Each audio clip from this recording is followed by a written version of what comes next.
There it is. That's how you do it. What's going on, people? It's your boy, Glennlawrence. I'm back with another episode of the Blerd Dad Podcast, a space where we like to have unfiltered conversations and nerd out about fatherhood.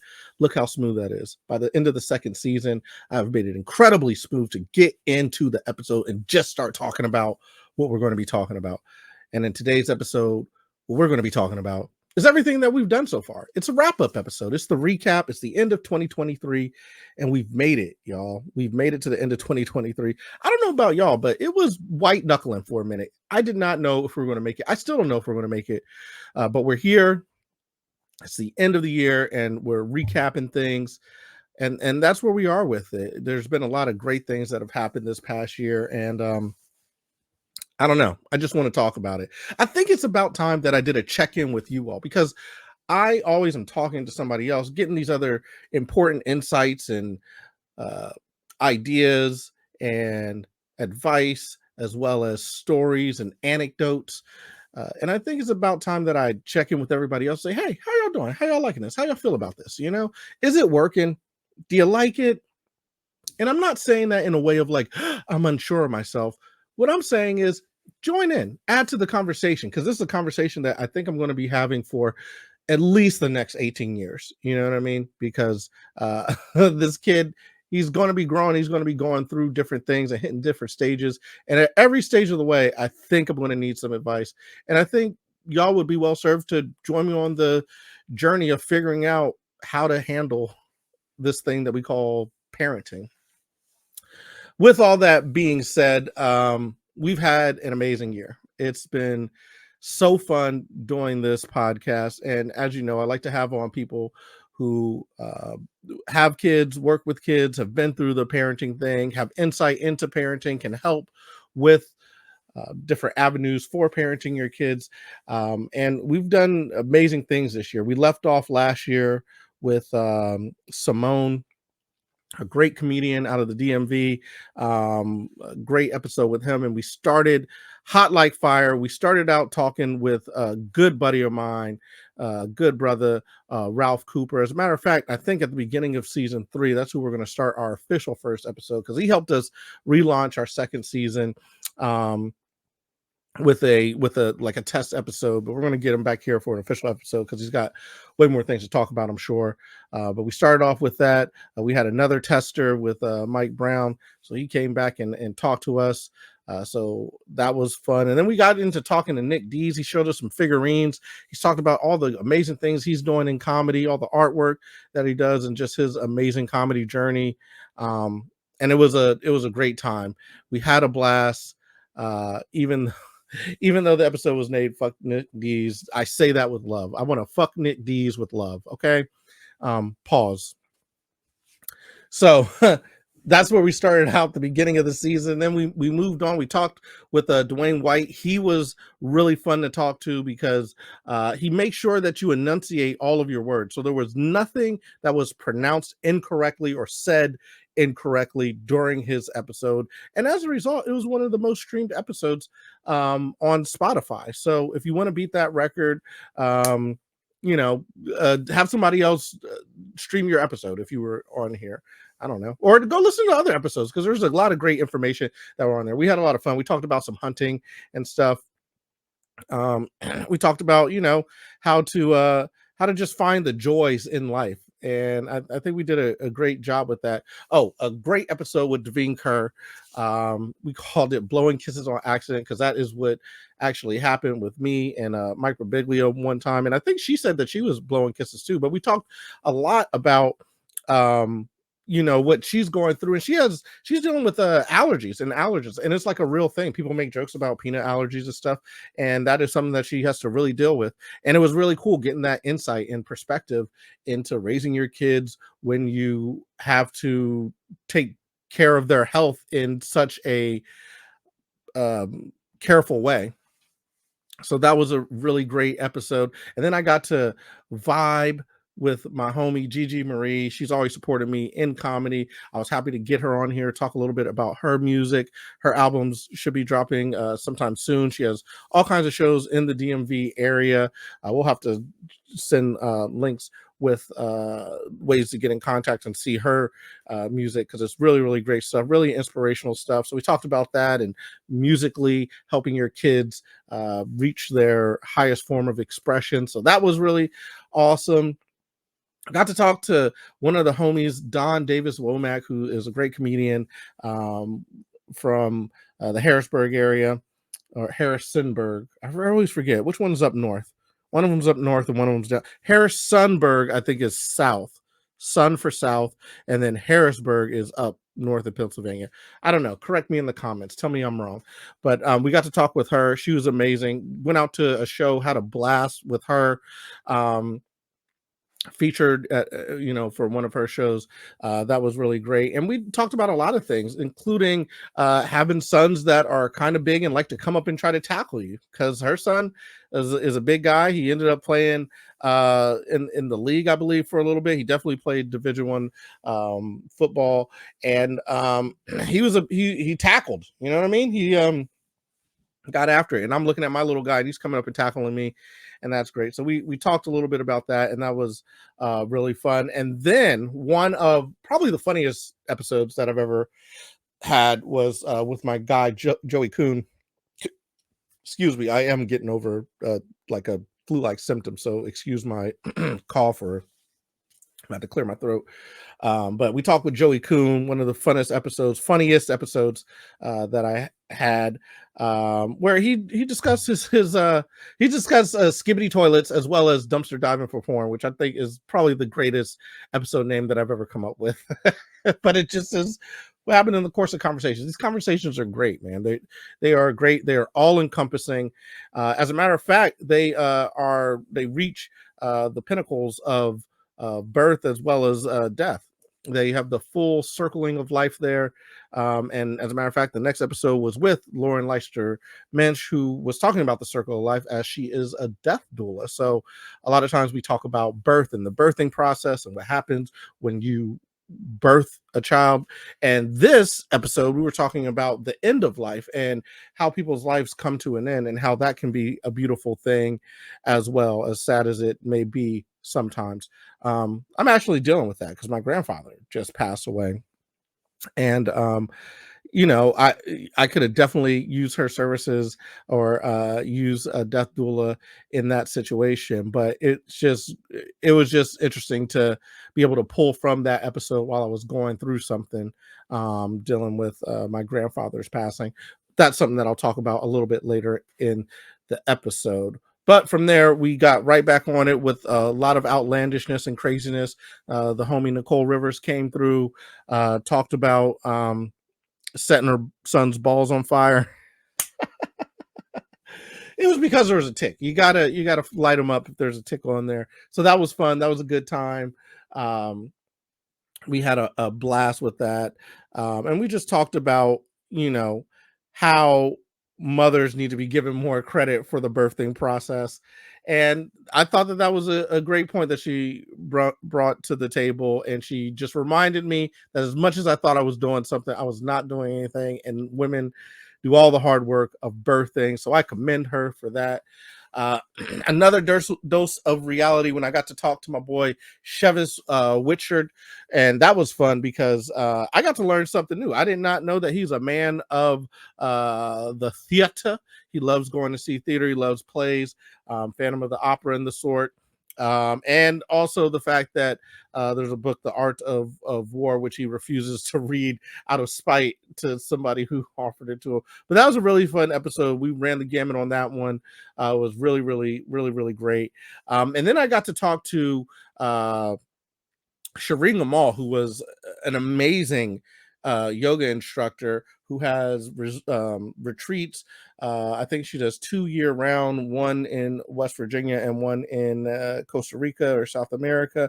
But she usually has 2 retreats. They're very, very exclusive and amazing. So if you could get in one of them, good luck. But they're amazing. It really helps restore your sense of purpose and align yourself. Really great talk with her, talking about trauma-informed yoga for the youth, as well as pens. She is a lover of fine pens, as am I. It helps me write and craft some of these amazing jokes that you hear.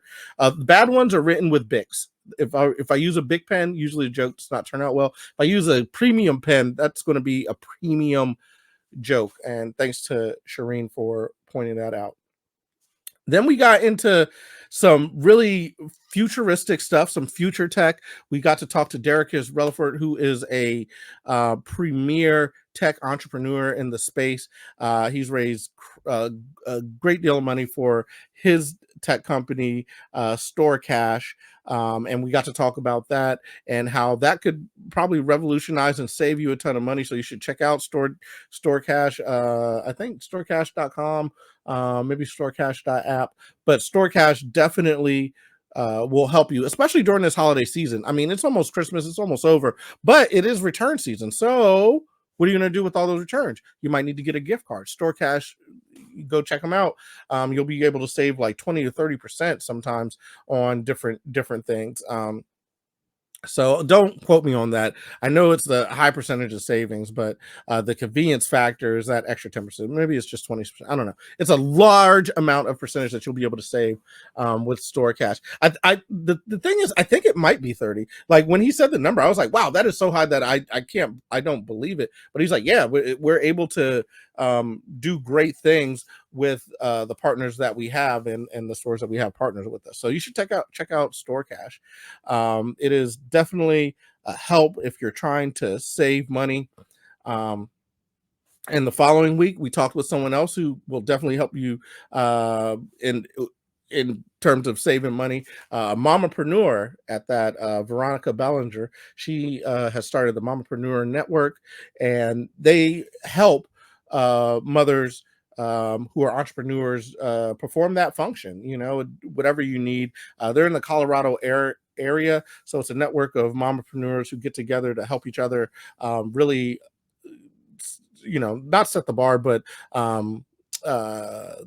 excel in what they do in terms of being an entrepreneur. So she was great to have on here. Really fun time talking with her and my producer extraordinaire, aka wife, Stephanie, go way back. So that was really fun to catch up with her and get some inside scoop on my boo.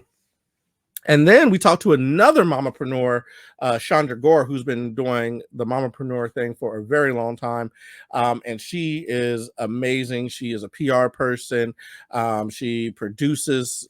She's really a tour de force. She does so much. And it was such a fun episode.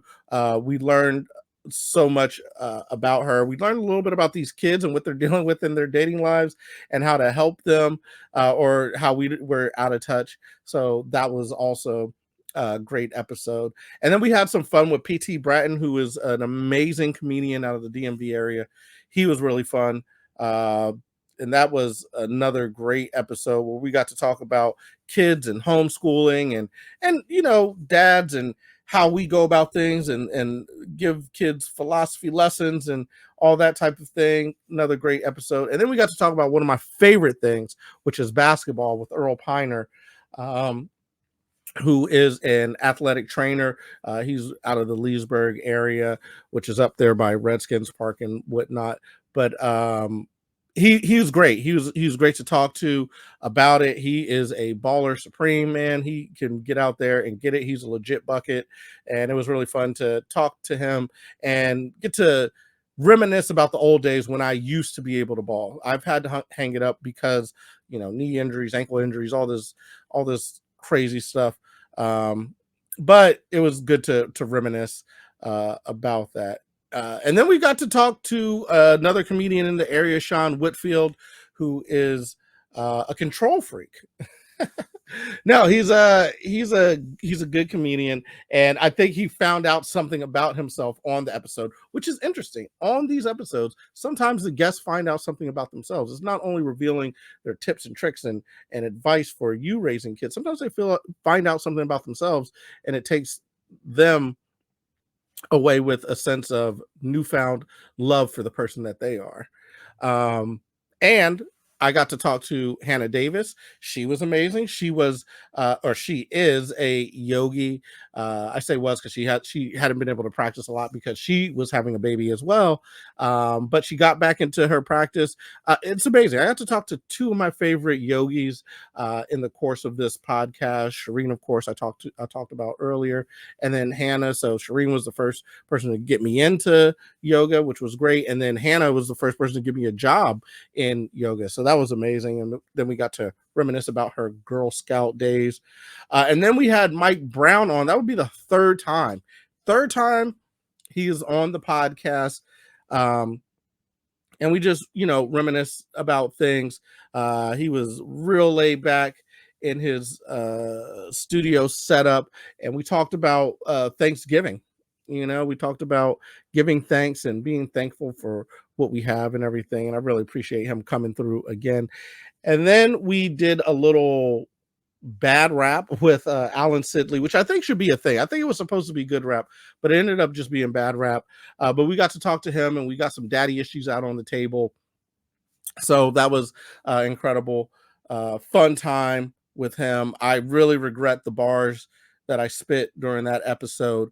And it was, it wasn't a great showing, which is why the following episode, I talked to Delmar Omega Obaji. And that was amazing because we got to reminisce and talk about the old school days when I used to battle rap way back when in high school and how I used to actually be good at it. And then, I I didn't play him the rap from the week before because I was like, that was terrible. But I did play him my little dance that I was doing to wipe me down. So that was cool. And now we are here, the 54th episode, the final episode of this season, of this year. We will be closing it out. And this is my thank you to everybody who has watched all of those previous episodes, got to hear all those amazing things that people talked about. And if you haven't heard them, go back, listen to some of those episodes. There's some great information in there. There's also some really funny stuff in there. And we put out clips so that you can see them. So if you see the clips, like them, share them.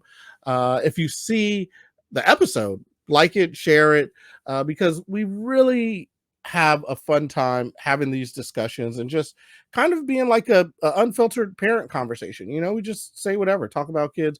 I feel like everything is kind of, it's starting to be, so sanitized and everything nowadays. And I don't want to do that. I want to be real about it. I want to try to talk about my kids in the best light, or my kid in the best light. And I want other people to do the same, but I also want to talk real about things, which means sometimes we may curse. It may happen, but I'm trying to do it less because I do recognize that sometimes people bristle at that sort of thing, but I'm trying to do it a little bit less. So those are our past guests for season 2. It was really, really fun. All of those episodes, instead of doing the rundown, which, was great. Maybe I should have threw up some clips from those episodes, but they're all on the YouTube channel. You can find clips from the other episodes. And if this is the first time you're listening to us, go back, listen to all those clips and see if it's something that you're into. I guarantee you're going to find something that you do enjoy in there, or you're going to find some information that you might use. So check that out. Now, what else is there to talk about? 2023. What a year, man. What a year. I'm just sitting back here and I'm sitting at my desk and I'm just thinking about, like, where do I start in terms of going over 2023? And I'd be remiss if I did not start with one of the biggest losses, which happened right around Thanksgiving, which was my grandfather passed away. And that was hard to say the least. He's somebody who has inspired me. I said this at his funeral because I was doing a reading, but my look, I like the goatee look. People are like, oh, why don't you shave?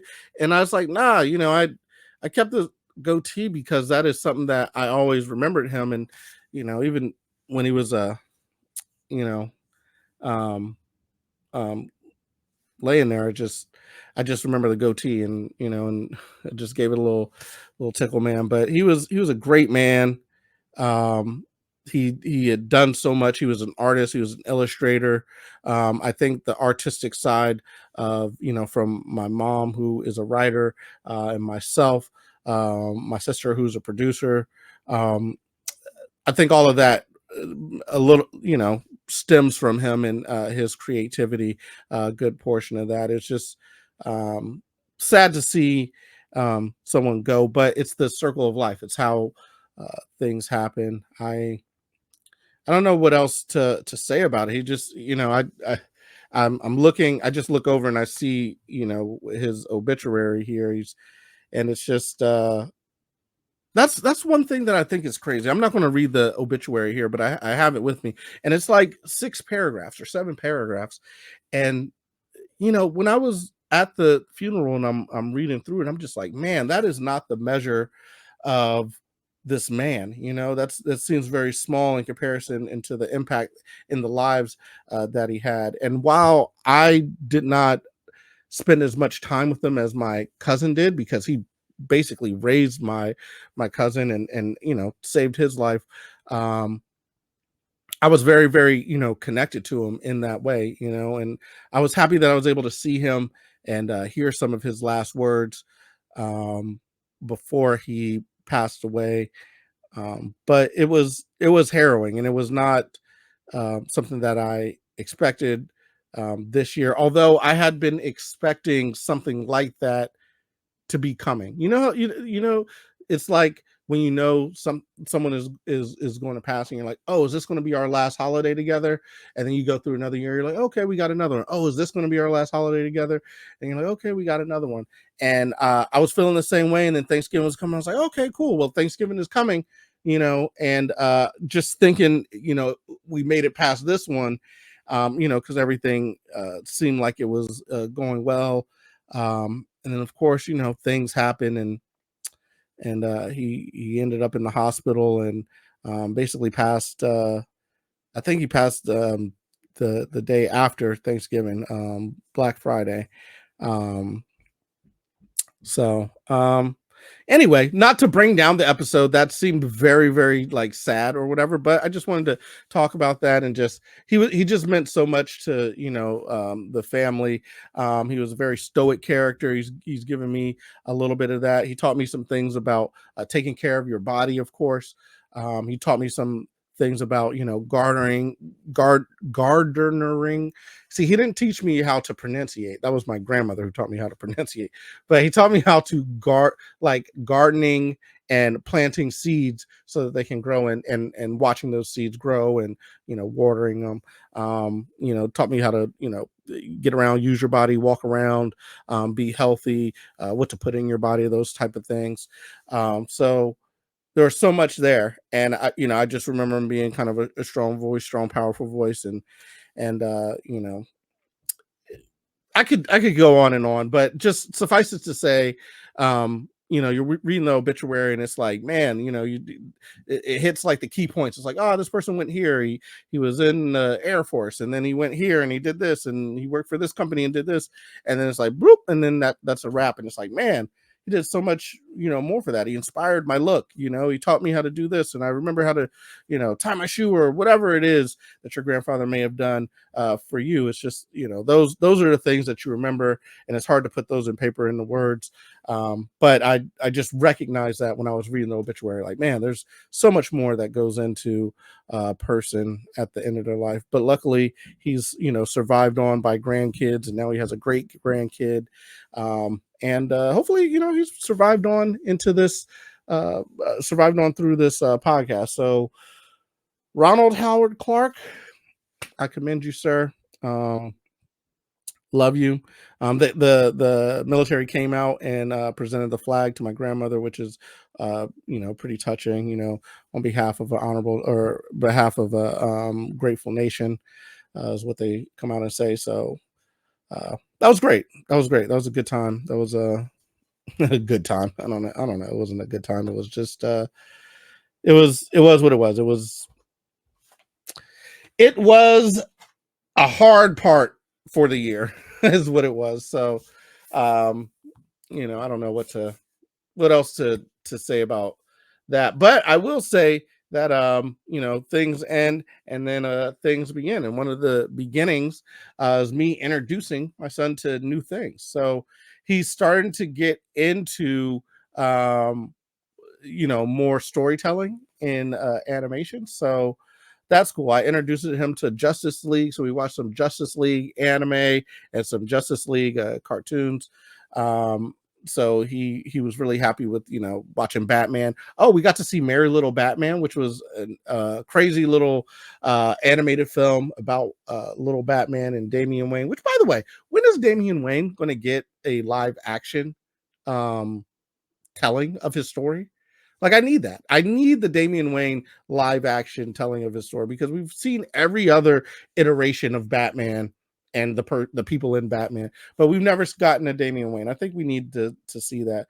Anyhow, so I got to introduce him to that, and now he's like, Batman, I want to see Batman. So that is really cool. So introducing him to that, and it's just interesting how the little fella is now starting to understand like plot. He was watching a show with us, and he's like, "Oh, that person forgot to give. Oh, she's mad." And it's like, "All right, you're 2, and he's explaining the plot better than my wife right now." Like he gets it. She's just like, "Huh?" Which I was making fun of. I was like, "How do you understand everything that is happening in, let's say, The Bachelor or whatever? You understand that whole narrative arc, but then in a movie, it's just like, I don't know where we are. What's happening?" And then he's like, "Mom, calm down. The guy forgot the gift, and now he's going." It's just an interesting. She's going to be so upset when she cuts this one out. But listen, you know what it is, honey. I love you dearly, but you do not pay attention unless it's like The Bachelor. I won't say Real Housewives because you don't watch that, but reality TV, you're like, "Oh, I know all these connections." But as soon as it's like a narrative story, she's like, "Checked out. Let me see what's happening on The Bachelor." But he's not. He's checked in. He's like, he's sitting there and he's all about it. So that's cool. We watched The Diary of a Wimpy Kid, the Christmas edition, and that was cool. We watched that whole thing, so that was amazing. But teaching them new things, teaching them to interact on the playground, that is a new and harrowing experience, man. These kids, man, these kids, I didn't know it was a thing, but these kids have a real problem with like possessives. So he goes to the playground, and if he's on the slide, the other people can't be on the slide. Or if other people on the slide, he can't be on the slide. Like, they all come up to each other and push each other like, "Mine." I didn't know that was a thing. Apparently it is a thing. Other parents tell me not to worry. I'm not worried because he's usually, you know what I mean, like able to handle himself. But it is just interesting how all these kids are just like pushing each other out of the way. And it's funny to me in this day and age, like parents run up and they're like, "Oh, little Johnny, little Rebecca, are you, little Grace, are you, little Frankie, can you," it's just like, calm down, all right? Like, it happens. They're gonna have to navigate this. You know what I mean? You're not gonna be on the playground with them 24/7. That's how I take it. But of course, if you take that tack, then other parents look at you like, "Why aren't you controlling your kid? He's bullying my kid." And it's just like, all right, calm down. No one's getting bullied or whatever. He told the guy to wait in line. Okay, chill out. Um, but it's the dynamics of being a parent at the playground. And I'm taking it all in. As a comedian, I'm taking it all in, so I don't take anything to like heart. I just watch and observe. So it's interesting to see how kids observe, or how kids play together. And I'm wondering if that's how I used to play when I was younger, and if that's how we were. Did we listen, my generation, it seems like we were a little mean, so I'm guessing we did. I think we actually follow through on pushes. I feel like this generation does not follow through on the push. I feel like our generation followed through on the push, which is why we're all so tough. We're like, all very grizzled, I would say. So that's new. So introducing them to the Justice League stuff, introducing them to the playground stuff, that's all new. Oh, another thing that I've already introduced him to it, but he's starting to understand more because he walks around. He's like, "Jalen Hurts, Jalen Hurts, Jalen Hurts." I've introduced him to them Eagles, man, them birds. And I know what y'all are thinking. Y'all are getting stomped. Y'all have lost 3 in a row. Y'all are trash. But guess what? I'm still going to rep from the beginning of the episode to now, and I'll continue to rep for my birds. However, we are struggling. But the kids recognizing that, and I hate that he's coming online and recognizing it right as they're going into a slide, but I have a feeling that they're going to pull it out. And the reason why I have that feeling is because I am going to talk about it right now, because I'm going to switch hats right now, because I gotta discuss it. Woo! Got a minute? Peep this. What was that, fellas? What was that? Now, y'all know I got to break down these games every time it goes horrifically bad for one of the teams. And it went horrifically bad for us this year. As bad as it was for San Francisco last year, it was worse for us this year. We didn't even have a quarterback out, and we just got curb stomped. We got curb stomped.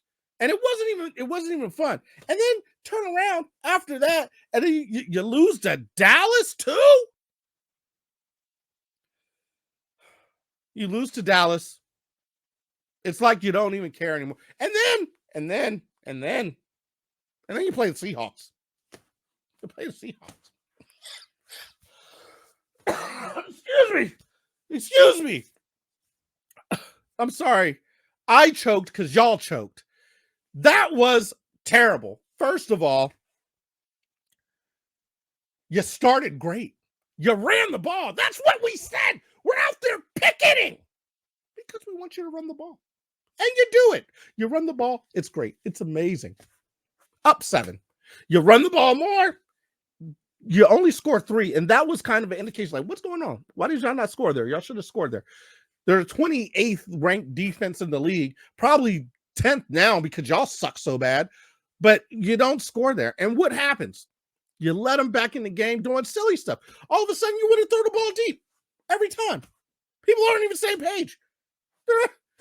People are running different routes, stopping on routes, not going through routes. What is happening with the squad? I don't get it. Situational football. You're up. You're up 17. What was it? You're up 17-13. You're up by 4. There's 8 minutes left. Hey, dum-dum, run the ball. That's all you got to do. Run the ball. Run the ball. Run the ball. It's 1st and 10. 1st and 10, 8 minutes left. I get it. You want to take a shot. But guess what? That's a dumb thing to do. You know why? Because you're struggling offensively. But you know what you haven't been struggling doing? Running the ball. So why not run the ball more? Take some more time off the clock. Same problem every time. And then on defense, you decide to stick Bradbury on one of the fastest guys in the league. He's a rookie. It's a rookie. James Bradbury is a senior citizen. Why would you put a senior citizen on a rookie? It doesn't make sense. It's foolish, and it got you burnt. There's so much that is frustrating with this game and this team right now. I don't even know what to do. I could go on longer and longer. Look at my hat. Look at it. Look at my helmet. It's askew. The team is askew, and I won't be able to put this helmet on straight until they get it straight, okay? I'm hoping they could do that against Tommy Cutlets, but I don't know if that's going to happen. Because they are in disarray. But can I help? Can I please help? Here, let me help. Run the ball, number 1. Number 2, how about this? Give yourself, take maybe 2 deep shots a game and throw everything underneath crossing routes. Please use Devonta Smith in motion. That's going to get him open. Please send Dallas Goedert up the seam. That's going to get him free so he can catch passes. And you know what? If he's going up the seam, Devonta's going in motion, it's going to be hard to single out A.J. Brown and double him up down the field. And guess what? If that doesn't work, you got Swift coming so that you can run it. I mean, there shouldn't be a lot of plays that don't work, but for some reason, y'all aren't doing that. And I think because you're not doing that, all of a sudden people get bored and they don't run their routes appropriately. They don't do the thing they're supposed to do. They start taking shortcuts. I don't think that you know what? I am seriously wondering what needs to be done, because it's very clear what needs to be done, but the problem is the coaches are like, no, this is my system, this is what we're doing. And that is a recipe for disaster, because you're just going to keep doing the same thing that you're doing. You're just going to keep sucking. You're just going to keep sucking it up. It's going to be frustrating for everybody who's watching. It's frustrating for me to talk over about this again. I'm taking a breath because if not, it gets me fired up, and I've already uh, been short of breath because I'm getting over the sickness. But it's been a harrowing experience rooting for this team. But at the end of the day, you know what? It is just a game. Let's calm down. People have been like aggressive on Twitter. I haven't been aggressive on Twitter, but I have been like saying some things. For instance, I've been saying, why is Quez Watkins playing? I'm not trying to throw anybody under the bus personally, but that guy is not making plays. He should be on the bench. Olamide Zaccheaus, every time he gets in, he makes a play. Why is he not playing? And here's the other thing. Because he plays hard, other players play hard when he plays. So that is why on a scramble drill, Jalen can throw it up to him and he catches a deep ball because he's playing hard. Quez is just giving up on it. He's just like, oh, well, maybe I'll run a deep route. Oh, you threw it to me. Oh, man, I didn't even know that. And here's the thing. He'll miss the pass, and here's what he does. Oh, shucks. Clap his hand. Oh, I can do that. I can run down the field with my chubby 5'4", 40 running ass, and, oh, man, clap. How could I? I missed it. Get out of here, kid. Get out of here. Furious. I don't know why you take a shot to him. I think we're still replaying the Super Bowl in our head and trying to fight out those demons. I think that's what's happening. But here's the thing. I know that the coaches are like, oh, they got to stick by their guy. Don't come out of your mouth and say, hey, we hit that shot numerous times, because all the fans are going to jump on you and say, win. Every time you throw it to him, this is a damn pass. Every time you throw it to him, he can't catch it. He drops it. The ball gets intercepted. It's an incompletion. Every time something bad happens, he doesn't clear out because he runs incorrect routes. He doesn't run where he's supposed to go. Please put Olamide Zaccheaus in the game so that way routes can be run appropriately, and then all of a sudden things work better in the offense. Another thing, we were getting on Kenneth Gainwell before because he looked like he was slow. Now he looks like he's doing what he's supposed to do. However, you don't have the third back. I don't understand. Why did you get rid of Trey Sermon? Why? Why did you do that? Why did you do that? You've been saving him for years, and then you just let him go to some other team, and he goes on for like 100 yards. Why did you get rid of him? And the reason why it's so upsetting is because you have Rashard Penny, who has not played a lick. Everybody says he looks like he's running in mud. What are you saving him for? What are you saving him for? You didn't even let him play against his old team. Why is he on the team? He's just taking up a roster spot. It does not make any sense. Why didn't you save the running back that you've been talking so great about all these years? When everybody's like, why is that going? You're like, oh, he's great. I'm telling you, he's the next best thing. He's amazing. And then you let him go and you save a fucking milk dud.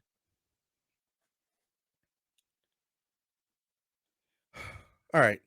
Am I done? Is that appropriate? This has been another episode of Eagles Talk. I think maybe next year.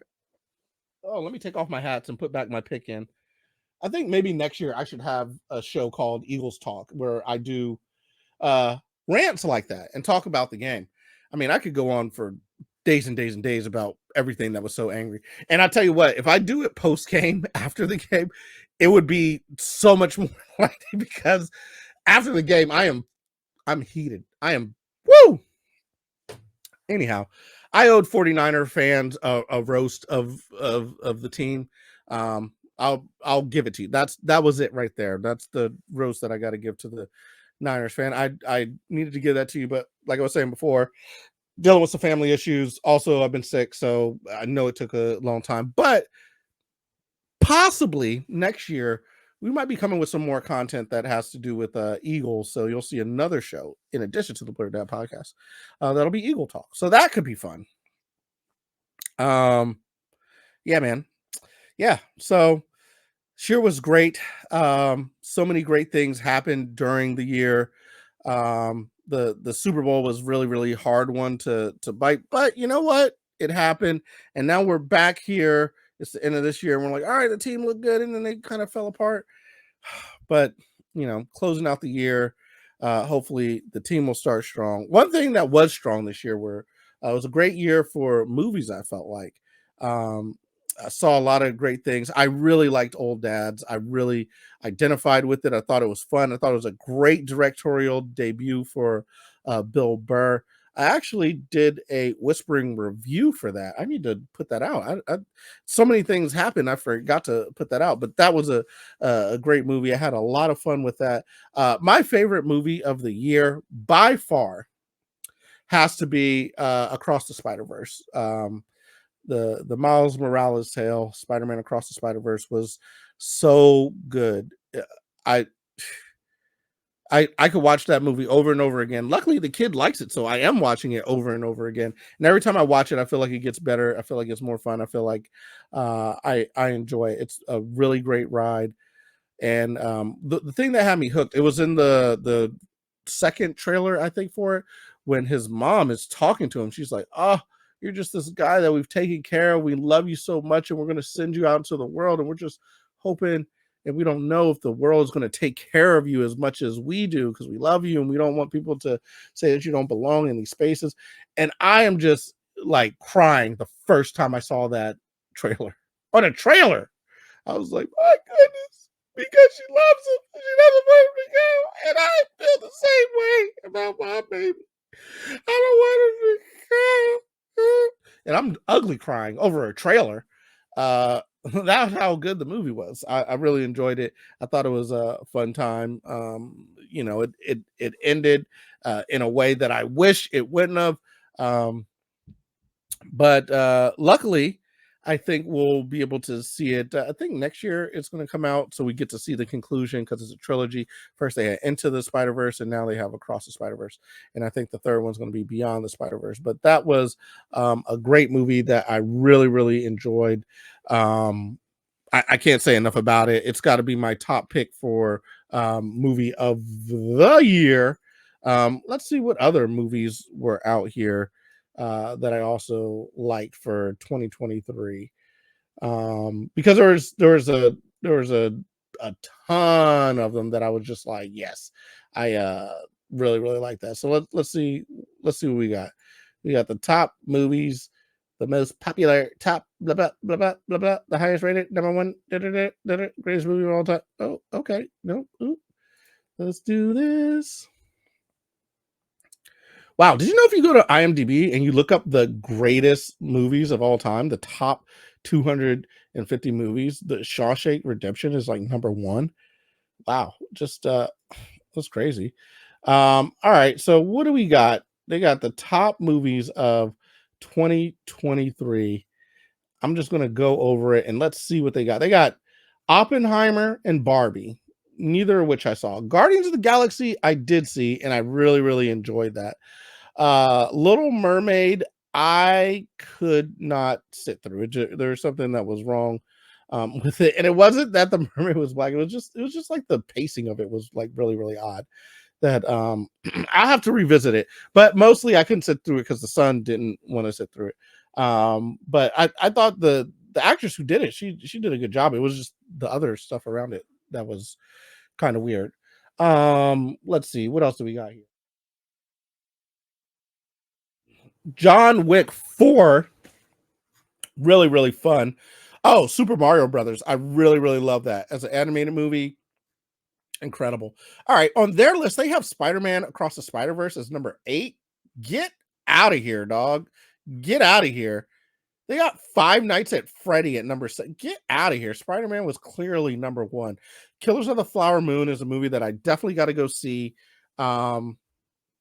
because but I just don't want to see it because I feel like I'm going to be angry. Like I know, how it ends. When these people get their land and their money and everything taken from, and there's no recourse really. Like that, there's a feeling that's just like, and it feels like this still happened today. I don't want to be annoyed by it, but maybe it has a better lesson. Maybe I got to toughen up and go check it out.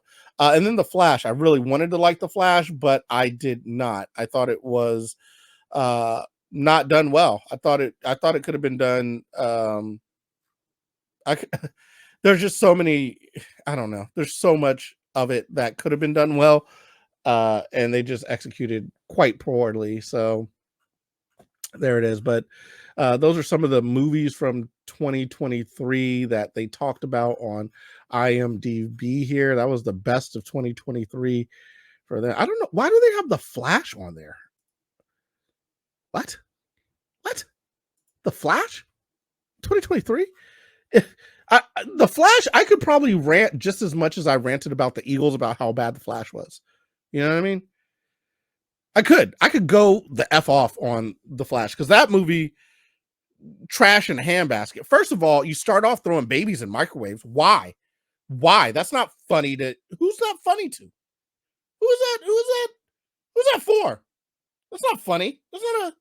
Oh, but it was a reverse because he put the baby to save it. Ha ha. Shut up. Whoever thought of that, shut up. Go sit outside. Go get us lunch and then sit outside as we eat it, you dummy. I, for real, I could go on and on. TV series of this year. The Last of Us was a great series. I really, really enjoyed that. Ahsoka was pretty amazing. I did not see the Black Mirror redo. That scares me.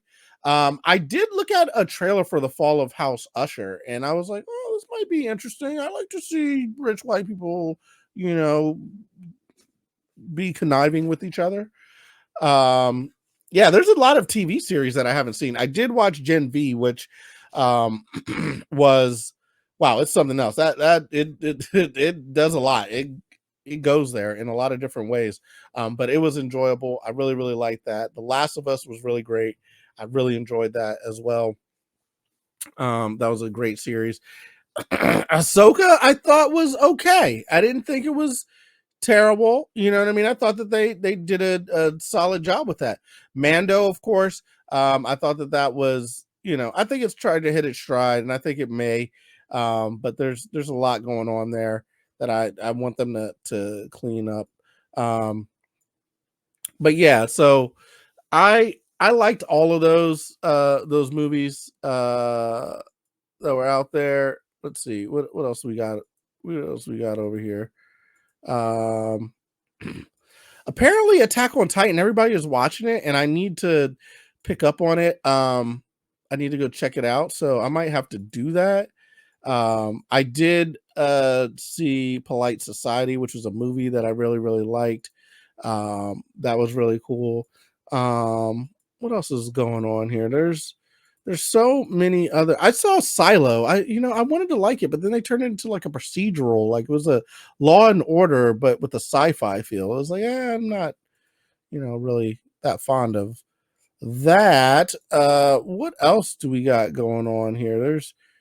There's so much. I saw some comedy specials. I'm really waiting for this Dave Chappelle special to drop at the end of the year. I think that will be a good one. Angela Johnson, I think she put out one that I was really a fan of. I really liked. I wonder, let's see, who else had one that was pretty good this year. Who else had good comedy specials this year? I'm trying to think. Who else came up?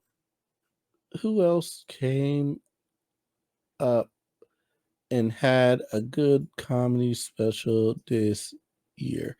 I'll tell you what, Matt Rife blew up all of a sudden. Not all of a sudden though, because I've been seeing him come to the DMV area for a long time. Oh, Sam J.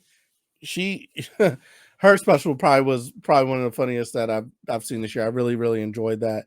And she spoke on some really good issues, and I was just really a fan of it. The joke that she had about us being slaves to the beat, black people being slaves to the beat, man, I was like, yo, that is pretty solid. You know what I mean? Like the beat, man, whatever they're trying to tell you to dance to, that's what they're trying to to get. And sometimes we, can fall a little bit victim to that.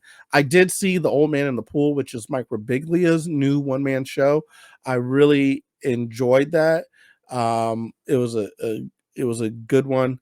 Zaneb Johnson, Hajib Zoff, I thought was very solid. Of course, Sam J had a really good one. I liked Beth Stelling's special. I thought it was cute. I thought it was really, really cool. I thought she did a good job with it. It was damn fine, if you ask me. I didn't put out a stand-up special, but I need to. I need to make that happen. That needs to come out sooner than rather than later. Oh, my boy Kyrie Creek, he put out a stand-up comedy special this year, so that was great. I really enjoyed that. Hold on, let me see if I can bring that up. Kyrie Creek. Let's see if he shows up here. Nope, he does not show. Kyrie Creek. Where you at? Kyrie Creek. It's supposed to show up on here. I'm trying to. The name of it is My Name is Kyrie. So, that was a great one. Let's see if that comes up. My name is Kyrie. No, it didn't show up. Anyway, that was good. But we put out a lot of great episodes this year. We did a lot of fun things, a lot of good things. Mom, not mama. Mom, did I say mamapreneur earlier? I don't remember if I said mamapreneur, but whatever. Okay. I'm just checking notes from 30 minutes ago when we were talking. Listen, y'all, this has been an amazing venture here. And I hope it only continues to get more amazing. And the only way that I could do that is with your engagement. If y'all engage with us, we want to engage with you and give you the type of content that you are looking for in terms of parenting advice, or parenting stories, or just laughing. So engage with us. Let us know what you're liking, what you don't like. I'm pretty good at taking criticism. So, if you want to criticize, go ahead. Say, hey, you need to comb your hair. I can take that. Hey, you need to take off that jersey. You're right. It hasn't been washed in a while. Hey, you need different lighting. These lights can be any color. It doesn't matter. Hey, there's a painting that fell on your back wall. Why didn't you rehang it? I forgot. Okay. I didn't mean to start it. I meant to hang that earlier, but I forgot it. Any criticism that you may have, hey, your voice sucks. No, you're just being mean. That's just hurtful. Okay. It's the only voice I got. It's the one I'm going to use. Okay. I'm able to take all that criticism, take it in stride, and hopefully turn it into a beautiful formed little nugget of genius that we call the Blerd Dad Podcast. Okay. So that has been this episode. It's been fun. I loved ranting with you about the Eagles, about the birds. I loved talking, recapping some of the movies from this past year. I'm sure there are plenty that I missed. I'm sure there's things that I have missed. But we can't hit it all. But you know what? There is 2023, so we could circle back and hit the things that we missed. So there's that. 2023 hopefully will be a great year. This year was very tough financially and otherwise. But hopefully 2023 we can turn it around with your help. With your help, we can turn it around in 2023 and make it or in 2024 and make it amazing. So, I almost forgot. I have to ask the blurting question to myself even. And of course, the blurting question is, what do you nerd out about? And what am I currently nerding out about? Right now, you know what? Honestly, I've been nerding out about chess. I've been figuring it out. I've been figuring out what I should do, the board moves that I should make, how I should play it. And you know what? I feel like I've gotten pretty good. I feel like I'm at the point now where I am a somewhat formidable opponent against people who are not masters. If you're a chess master, you're probably going to beat me. But I will give you a run for your money most times. The thing is, a lot of times people have like trained for a certain thing, and if you get me into one of those trained like little, oh, you do this, then it's not good. But usually I can force an end game that is more advantageous to myself, and I can figure out the puzzle of how to win in the end game. A lot of times, sometimes no, but every now and then, I'm good at it. So I've been giving people the business in chess a little bit here and there, but I also lose a fair share, and I've been good at figuring out how to force a draw if I've already lost. So that's what I've been nerding out about now. Learning chess strategies and all that type of stuff and trying to figure things out. And I've been good. I've been learning at a good pace. I think I've gotten better. I'm now able to beat some people that I wasn't able to beat before. Shout out to the homie Fernando Madrigal, who happened to reappear in the comedy scene to do the special for Angel Pen that just got recorded the other night. So shout out to him coming out, showing his face. But he's been my chess partner. He helped me get good. But hopefully I'll get better. I think that's something I'm going to pass on to the child, like how to play chess, because it teaches so much: how to look forward, how to make moves, how to not put yourself in a bad position, all those type of things, and how, hey, whatever position you're in is because of a position you or a move you made in the past. So you got to figure that out, and sometimes you can rectify those situations, sometimes you can't, and you lose something. And hopefully you don't lose too much, or you don't sacrifice too much in trying to advance your pieces. So see, I think chess is great. I've been nerding out on it a lot. I've been having a lot of fun with it. But that is something that I've been nerding out quite a lot. And let's see. I guess one thing that if I was the host and someone said chess is something I nerd out about, I'd be like, oh, cool. What is your favorite opening? And because I don't want to give anything away to people who watch this and play me in chess, Queen's Gambit. That's of course, I love the Queen's Gambit. No, I like to play a little Queen's Gambit just to spice things up and make it fun. I'm not going to tell people any of the other openings that I use because I like competitive advantage. All right. I think we should wrap it up here. I think we've been talking for a while. I think I got out everything I really wanted to talk about. I recapped some really great episodes that we had, so go check those out. We also have clips on the channel, so you can go check those out. You can see all the things that we talked about before. Look for new content. We're going to have some new content coming for you. Probably talk a little bit Eagles in a separate format because it's just so much fun to do. So I'll have to do that. Of course, as always, check out the NRW. We have movie reviews there all the time. So you get great interviews with the actors and directors and writers of these films. And then you also get the reviews that we do for said film. So check out the NRW on YouTube, the New Release Wednesday channel, or Nerds Rule the World. Either one should be able to get you there.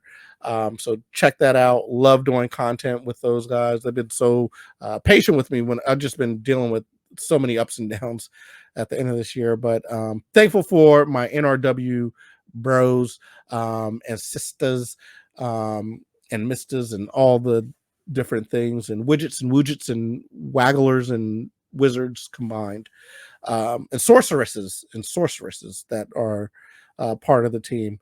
All of and warlocks that are also part. Are there good warlocks? I don't think there can be a good warlock. No, we don't have any. We just have the sort. Yeah, you know what? I got to check on that. I got to check the handbook. We might just have mages. I think it's a mage is what we have. Those are the good wizards, which is what I am, and this show has been magic. How's that for an ending?